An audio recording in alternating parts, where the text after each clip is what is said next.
I was 24, and that was a very, very difficult time in my life. And it put me into a very dark place for many years. And it was actually my father's words that started to save me. 50 years ago, on July 20th, 1973, Bruce Lee, the most electrifying martial artist the world had ever seen, is at the absolute peak of his fame. Fresh off filming Enter the Dragon, the man who taught millions to be water collapses inside a quiet Hong Kong apartment and never wakes up. He was only 32 years old. In the hours that followed, the whispers began. Within days, they became a storm. For the next 50 years, the world was obsessed with dark theories, brutal triad assassinations, deadly family curses, secret Hollywood cover-ups, even deadly reactions to cannabis. The legend of Bruce Lee grew bigger in death than it ever had in life. But today, everything changes. His daughter, Shannon Lee, now 56 years old, has finally broken her long silence.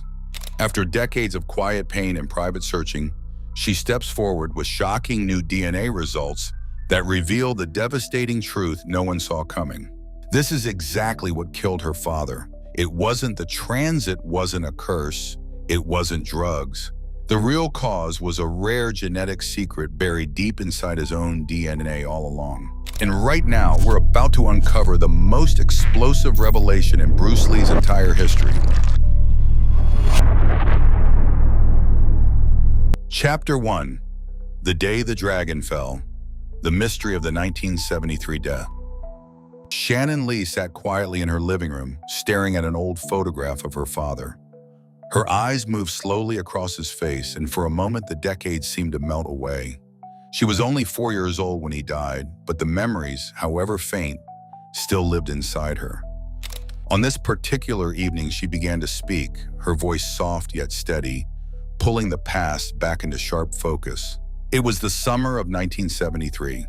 Bruce Lee stood at the absolute peak of his global fame. He had just wrapped principal photography on Enter the Dragon, the film that would launch him into Hollywood superstardom.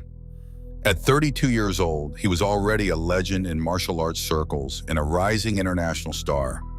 His body was sculpted by years of intense training, his movements precise and explosive, and his philosophy of be water had begun to resonate far beyond the fighting world. Everywhere he went in Hong Kong, fans stopped him on the street. Studios in America were calling. The future looked limitless. Then came July 20th, 1973. That evening, Bruce visited the apartment of actress Betty Ting Pei in the Kowloon district. The two had been working together on a project, and the visit was casual.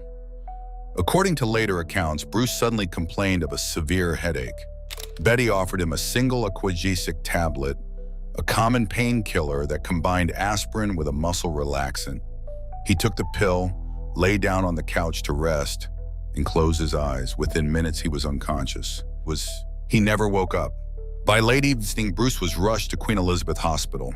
Doctors worked desperately to revive him, but their efforts failed. At 10:30 p.m., Bruce Lee was pronounced dead. The official cause listed on the death certificate was cerebral edema, swelling of the brain. The autopsy found no external injuries, no signs of trauma, and no evidence of overdose. Toxicology reports came back inconclusive. The Hong Kong coroner eventually ruled the death by misadventure, a vague legal term that satisfied no one. What made the tragedy even more haunting was that this was not the first time. 2 months earlier, in May 1973, Bruce had suffered an almost identical episode. While at home, he collapsed with seizures and brain swelling. He was hospitalized, treated, and eventually released after several days. Doctors at the time could not pinpoint the cause, and Bruce himself seemed to brush it off as a one-time event. He returned to work almost immediately, determined to finish Enter the Dragon. That earlier collapse now stood as a chilling warning sign that had gone unheeded. In the hours and days following his death, conflicting stories began to circulate. Some reports claimed Bruce had died at Betty Ting Pei's apartment. Others insisted he had been moved back to his own home before passing. The discrepancies fueled immediate suspicion. Whispers spread through Hong Kong's tight-knit film industry. Powerful studio executives and triad-connected figures were protecting their investments and reputations. Rumors of a cover-up grew louder with every passing hour. The sudden loss of their biggest star threatened millions in future box office revenue, and many believed the full truth was being carefully managed. For Shannon Lee, the pain was deeply personal. She was too young to fully understand the chaos unfolding around her, but she remembers the heavy silence that fell over the household. Her mother, Linda Lee Cadwell, tried to shield her children from the media storm, yet the newspapers, television reports, and whispered conversations were impossible to escape. The little girl who had once played in her father's arms now watched the world turn her dad into both a guy and a mystery. Bruce Lee's death at 32 transformed him instantly into an immortal icon. His films took on mythic status. His training methods became gospel for martial artists everywhere. But beneath the growing legend lay a darker reality, a profound uncertainty that refused to fade. The official explanation felt incomplete. The lack of a clear trigger for the cerebral edema left an emotional and intellectual void. Into that void poured every possible theory, some plausible, many outlandish. Shannon Lee carried that uncertainty for 50 years. She watched as the world debated her father's final moments while she quietly searched for answers. She rarely spoke publicly about the details of that night, choosing instead to honor his life and philosophy. Yet privately, the questions never left her. What really happened on July 20th, 1973? Why did a man in peak physical condition die so suddenly? And why did the official record feel so unsatisfying? As she sat with the old photograph that evening, Shannon's voice grew firmer. She had spent decades protecting her father's legacy from conspiracy and speculation. Now she was ready to share what science had finally revealed. The story she was about to tell would not diminish the legend of Bruce Lee. Instead, it would bring the man behind the myth into sharper, more human focus. The dragon had fallen on a warm Hong Kong night in 1973, and the world had never stopped wondering why. But for the first time in half a century, his own daughter held the evidence that would finally answer that question. The mystery that began on July 20th, 1973, was about to be solved, not through rumor or speculation, but through the undeniable language of DNA. Chapter 2, Half a Century of Rumors and Wild Theories. Shannon Lee paused, her fingers tracing the edge of the old photograph. The room was quiet except for the soft hum of the air conditioner. She had just finished describing the night of July 20th, 1973, and now her voice carried a heavier tone. For the next 50 years, that single night became something much larger than a medical tragedy. It became a breeding ground for rumors that refused to die. The whispers started within hours of Bruce Lee's death.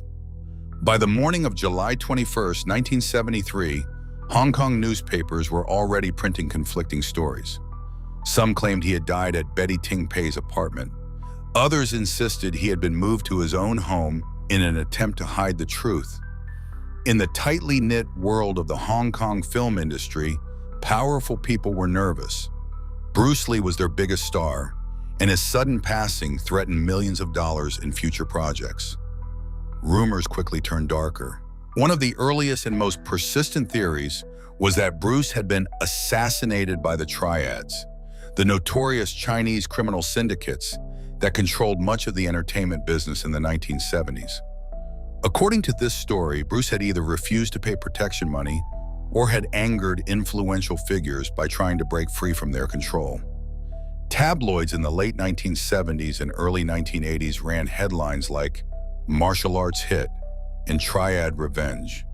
The idea was dramatic and cinematic, exactly the kind of plot Bruce himself might have starred in. It stuck because it felt believable in the shadowy world of Hong Kong cinema, even though no credible evidence ever surfaced. For Shannon and her family, these stories were not entertainment. They were daily wounds. Another rumor gained traction almost immediately. During the autopsy, Traces of cannabis were found in Bruce's stomach. He had occasionally used it for back pain and relaxation, a fact well known among his close circle. Within weeks, some journalists and self-proclaimed experts claimed he died from a severe allergic reaction to the drug. The theory exploded in the 1970s press. Books and documentaries repeated it for decades, ignoring the fact that forensic experts at the time had already dismissed it because the levels detected were far too low to cause death. Still, the story refused to fade. Every time a new article appeared, Shannon Lee watched her mother try to shield her children from the headlines. Medical speculation soon joined the frenzy. Doctors and armchair experts proposed a long list of possible conditions. Some suggested sudden unexpected death in epilepsy, known as SUDEP, even though Bruce had no diagnosed seizure disorder. Others pointed to a previously undetected brain aneurysm that could have ruptured without warning. His famously low body fat, strict diet, and intense training schedule led many to blame extreme dehydration or heat stroke, especially in the humid Hong Kong summer. In 2022, a team of Spanish researchers published a paper arguing that Bruce may have suffered from hyponatremia, a dangerous drop in blood sodium levels caused by drinking too much water and being unable to excrete it properly. The theory made headlines again, but still lacked hard biological proof. Each new idea only deepened the mystery instead of solving it. Then there were the mystical theories, the ones that hurt the Lee family the most. When Bruce's final unfinished film, Game of Death, was released in 1978, people noticed the eerie plot point, a character who dies suddenly during filming. Tabloids immediately claimed Bruce had been cursed by the movie itself. Others spoke of a Lee family curse. The pain became unbearable on March 31st, 1993, when Shannon's older brother, Brandon Lee, died at age 28 on the set of The Crow. He was killed by a prop gun that fired a real bullet due to a horrifying production error. The similarities, sudden, unexpected death during a film project, ignited a firestorm of speculation. Books, television specials, and online forums spent the next 30 years linking the two tragedies to supernatural forces. Shannon Lee lived through all of it. She was only 4 when her father died and 9 when her brother followed. The little girl who once ran through the house pretending to practice kung fu with her dad grew up reading headlines that painted her family as cursed or haunted. At school, classmates asked her if the triads had really killed her father. At home, the phone rang constantly with reporters begging for comments. Linda Lee Cadwell did everything she could to protect her children, but the rumors were everywhere. Shannon chose silence. As she grew older and took on the role of steward for her father's legacy, first as president of the Bruce Lee Foundation and later as CEO of the Bruce Lee Family Company, she rarely spoke about the circumstances of his death. She focused instead on his philosophy, his films, and his message of love and self-mastery. Privately, however, she never stopped searching for answers. She read every medical report, spoke with surviving witnesses, and quietly gathered documents. The weight of 50 years of speculation sat on her shoulders like an invisible burden. By the early 2000s, the internet turned the rumors into an endless cycle. Every anniversary of Bruce's death brought fresh conspiracy videos and forum threads. Shannon watched as the man she knew, her father who laughed loudly, trained relentlessly, and loved his family deeply, was slowly replaced by a myth built on shadows and half-truths. The constant noise exhausted the family. It turned private grief into public entertainment. Shannon made a deliberate choice to stay quiet in public, believing that engaging with the theories only gave them more power. Yet the questions never left her. What really happened on that warm July night in 1973? Why did a man at the peak of physical perfection die so suddenly? The official record felt incomplete, and every new rumor only made the truth feel further away. Shannon Lee set the photograph down on the table. Her voice grew quieter but firmer as she looked directly into the camera. All of it, she said, was just speculation, until science and DNA finally spoke. Chapter 3. Shannon Lee's 50-year journey of silence. Shannon Lee sat alone in the soft morning light of her home in the Pacific Northwest, a quiet house tucked among tall evergreens just outside Seattle. A steaming cup of tea rested untouched on the table beside her. She was 56 now, a mother, a grandmother, and the quiet guardian of one of the 20th century's most enduring legends. But on this particular morning in early 2025, the weight of 5 decades pressed down on her shoulders as she prepared to speak about the silence she had kept for so long. She was only 4 years old on the night of July 20th, 1973. That evening, the world lost Bruce Lee, but Shannon lost her father. She still remembers fragments, the way his laughter filled their Kowloon apartment, the smell of his training sweat mixed with the faint scent of tiger balm, and how he would scoop her up in his strong arms and spin her around until she squealed with delight. Those memories are few and precious because time stole so many more. After his death, the house in Hong Kong became a place of heavy curtains and hushed voices. Her mother, Linda Lee Cadwell, tried to shield her children from the flashing cameras and relentless reporters who camped outside their door for weeks.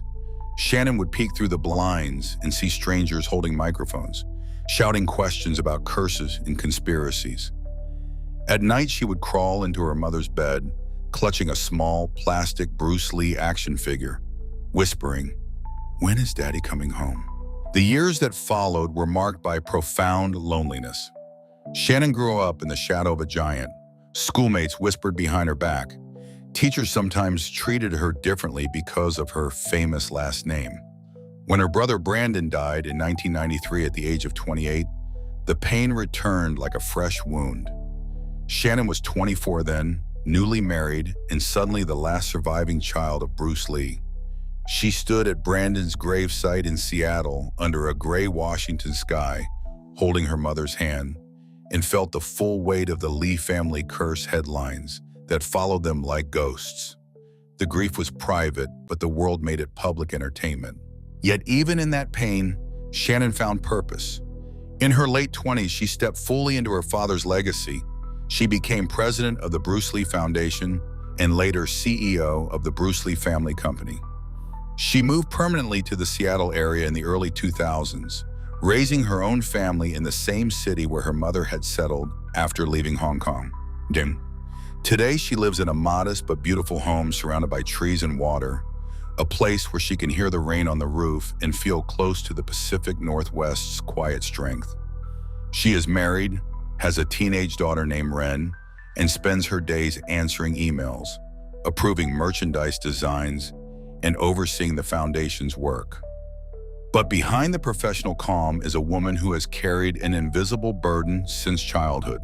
Shannon chose silence for a reason. She refused to feed the endless cycle of rumors.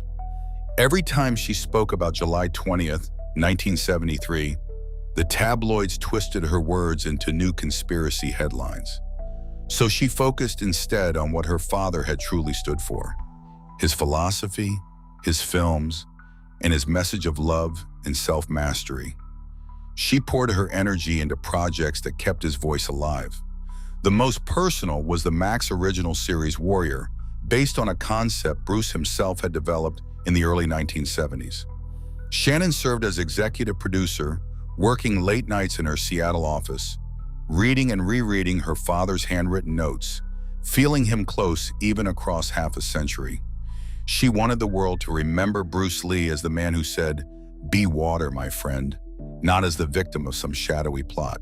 That silence held firm for decades, until her own daughter Ren began to grow up. Ren was 14 in the spring of 2022.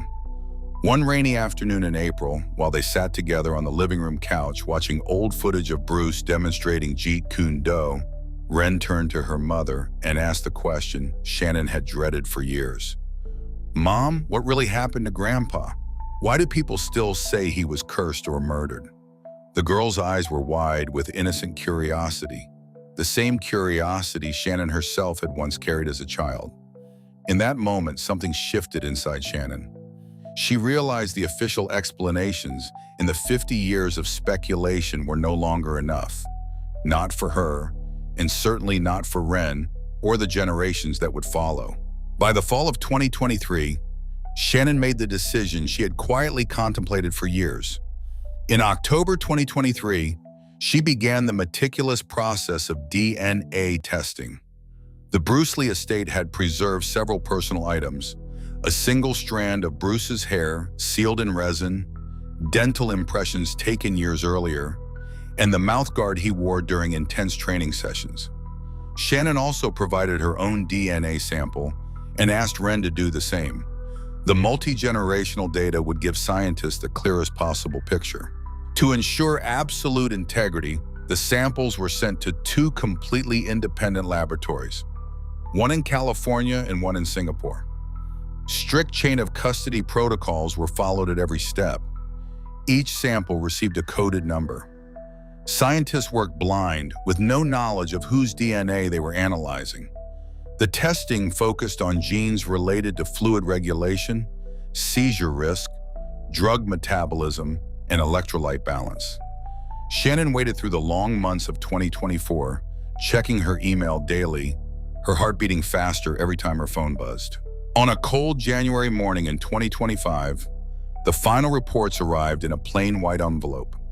Shannon sat at her kitchen table in Seattle, the same table where she and Ren had shared that rainy conversation 3 years earlier. She opened the documents with trembling hands. For the first time in 50 years, the fog of rumor and speculation began to lift. The science was clear, replicable, and undeniable. Shannon Lee set the papers down and allowed herself one quiet, steady breath. After 50 years of carrying the weight of the unknown, she finally had a scientific answer. Chapter 4: The Shocking DNA Results. This is what killed her father. Shannon Lee sat at her kitchen table in Seattle, the January 2025 rain tapping steadily against the window. The plain white envelope from the laboratories lay open in front of her. For 50 years she had waited for this moment.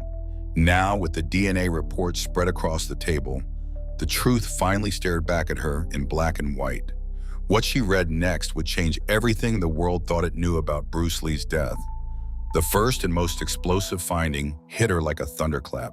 Scientists had discovered a rare variant in the AQP4 gene, a gene responsible for controlling how water moves in and out of cells, especially in the brain. In Bruce Lee's DNA, this variant was defective. It meant his brain could not properly regulate fluid balance.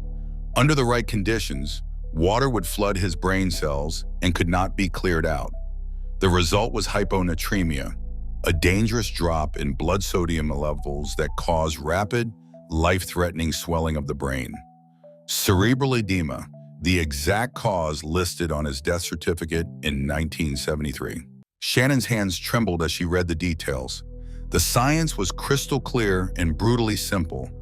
On that hot, humid evening of July 20th, 1973, everything aligned into a perfect storm. Hong Kong's sweltering summer heat, Bruce's extreme low body fat training regimen that left him chronically dehydrated, the Equagesic tablet he took, a combination of aspirin and a powerful muscle relaxant that further disrupted his body's ability to handle fluid. His body, already genetically vulnerable, simply could not cope. Water built up, sodium levels crashed, his brain swelled. Within hours, he was gone. This was not speculation. This was not a curse. This was biology. The report went even further. The same genetic variant perfectly matched the mysterious collapse Bruce had suffered 2 months earlier in May 1973. That earlier episode had been a warning. The same fluid imbalance, the same swelling. But the medicine of 1973 had no way to detect it. Doctors at the time had no idea what they were looking at. Now, with modern genomic sequencing, the pattern was unmistakable. Shannon leaned back in her chair, eyes wide. For decades, the world had chased every wild theory imaginable. But the real killer had been hiding inside her father's own DNA the entire time.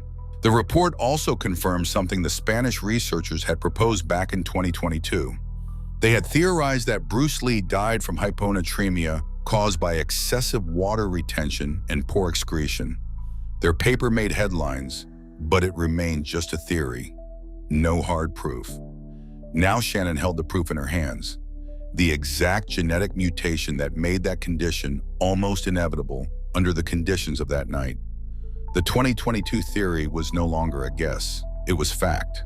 Then came the second major discovery, one that had nothing to do with his death, but still sent a shockwave through the family. Genetic analysis showed that Bruce Lee carried approximately 1/4 European ancestry. His mother, Grace Ho, was not fully Chinese as many biographies had claimed. She was Eurasian, the daughter of a Chinese mother and a father of mixed European, likely German or English, descent. The DNA results matched the old family stories that had been whispered for generations but never proven. Bruce Lee, the ultimate symbol of Eastern martial arts mastery, was biologically a bridge between two worlds. That revelation added a whole new layer to the man the world thought they knew. Shannon Lee looked straight into the camera later that day, her voice steady but filled with decades of emotion. She spoke the words that would echo around the world. It wasn't mystical, it wasn't a conspiracy, it wasn't an assassination, it wasn't a curse, it was medical, it was science, it was the biology of my father all along. In the full report, the labs had included visual animations of the AQP4 gene in action, glowing blue models showing water molecules rushing uncontrollably into brain cells when the variant was present. Side-by-side comparisons flashed on screen. The exact symptoms Bruce experienced on July 20th, 1973, sudden headache, collapse, unconsciousness, matched perfectly with the known effects of acute hyponatremia in someone carrying this mutation. The animation showed the brain swelling in real time, just as it had happened inside her father's skull that fateful night. The visual proof was undeniable and deeply unsettling. Shannon closed the folder slowly. All the pain, all the rumors, all the sleepless nights her family had endured for half a century came down to this single genetic truth. The man who had preached, "Be water, my friend," had been betrayed by the very water inside his own body. She allowed herself one quiet moment of release, then spoke again, her voice strong and clear for the world to hear. This is exactly what killed my father, and now science has finally brought it into the light. The dragon had not been slain by enemies, curses, or Hollywood intrigue. He had been taken by something far more intimate and far more human, a hidden flaw in his own DNA. And for the first time in 50 years, the world would finally understand the real story of how Bruce Lee died. Chapter 5. Shannon Lee speaks the truth, legacy, and meaning. Now it was time. She picked up her phone, hit record, and spoke directly to the world. My father, Bruce Lee, was not murdered by the triads. He did not die from a cannabis overdose. He was not cursed by any movie or family fate. Those stories that haunted us for half a century are over. The truth is medical, the truth is scientific, and the truth is finally here. Her voice cracked only once. She paused, wiped her eyes, and continued with quiet strength. The video she posted that day would be watched millions of times within hours. In it, Shannon Lee, now 56, finally broke the long silence she had kept since she was a 4-year-old girl who lost her father on July 20th, 1973. She spoke of the pain that had lived inside her family like a second shadow. The phone calls in the middle of the night from reporters asking if the curse had claimed another Lee. The way her mother, Linda, would quietly close the curtains whenever another conspiracy documentary aired. The nights Shannon herself lay awake, wondering if she would ever know what really took her father. I carried that uncertainty for 50 years, she said. It followed me into motherhood. It followed me into every decision I made about protecting his legacy. That legacy is enormous, and Shannon has carried it alone for decades. As CEO of the Bruce Lee Family Company and president of the Bruce Lee Foundation, she manages everything from film rights and merchandise deals to global martial arts education programs. She approves every t-shirt, every training app, every new edition of her father's books.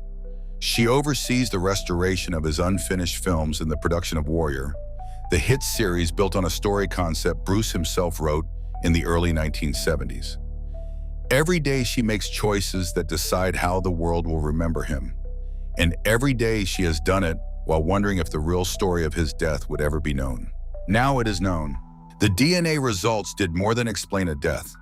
They gave Shannon the power to close the book on decades of speculation. In her statement, she quoted the exact words she had practiced many times in front of the mirror.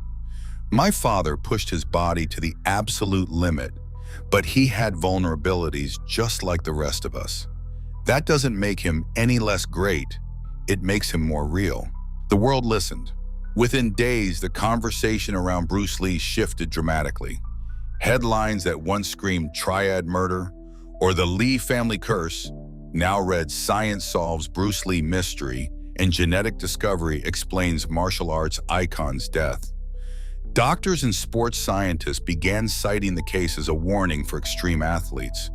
Hydration protocols are being rewritten. Electrolyte monitoring is now recommended for fighters, bodybuilders, and anyone who trains at the edge of human endurance. The very condition that took Bruce, hyponatremia triggered by a rare AQPE4 gene variant, is being studied more closely than ever before. Shannon announced that the Bruce Lee Foundation would immediately fund new research, a multi-year project partnering with universities in the United States and Asia to examine genetic vulnerabilities in high-performance athletes. "If my father's story can save even one life," she said, "then his death will have served a purpose far greater than we ever imagined." Perhaps the most beautiful change is how people now hear his most famous words, "Be water, my friend." For years, it was seen only as a fighting philosophy, fluid, adaptable, unstoppable. Now it carries a deeper, almost heartbreaking layer. The man who told the world to be like water was betrayed by water itself inside his own brain. The philosophy takes on new resonance. Even the strongest among us must respect our limits. Even legends are human. Shannon says this truth has brought her a strange kind of peace. "I used to fear that knowing the real cause would make him smaller," she told a close friend. "Instead, it made him so much closer to us. He wasn't a god. He was a man who gave everything he had, heart, body, and soul, until his own biology said enough." The pain of July 20th, 1973, will never leave her. She still remembers the heavy silence in the Hong Kong apartment when the news came. She still feels the ache of growing up without her father's laugh or the warmth of his hand on her shoulder. But today, that pain has been joined by something new: clarity. The rumors that once tormented her family have lost their power. The little girl who once clutched a plastic action figure and asked when Daddy was coming home can finally answer with the truth. Shannon Lee has spent her adult life guarding her father's legacy. She has fought to keep his message of love and self-discovery alive while the world chased shadows. Now, with the DNA evidence public, she can step forward not as a protector of secrets, but as a daughter who finally knows the full story. The man the world called the Dragon was not taken by enemies or curses. He was taken by a hidden flaw in the very water that flowed through his remarkable body. And in that truth, Bruce Lee becomes more than a legend. He becomes profoundly, beautifully human. Shannon turned off the camera that February morning and looked out at the rain falling on the tall trees. For the first time in 50 years, the weight she had carried since she was 4 years old felt lighter. The dragon had not fallen in vain. His story, now told in full, would continue to inspire, not as an untouchable myth, but as the story of a man who lived, loved, and ultimately died with the same fierce heart that defined everything he did. His death did not diminish the legend. It made Bruce Lee more real, more relatable, and more deeply loved than ever before. Shannon Lee has always said it best: everything about her father, Bruce Lee, was truly about love, because every single thing he did came straight from his heart. So what do you think? Does knowing the real truth behind his death make Bruce Lee any less of a legend, or does it actually make him even greater? Drop your thoughts in the comments below.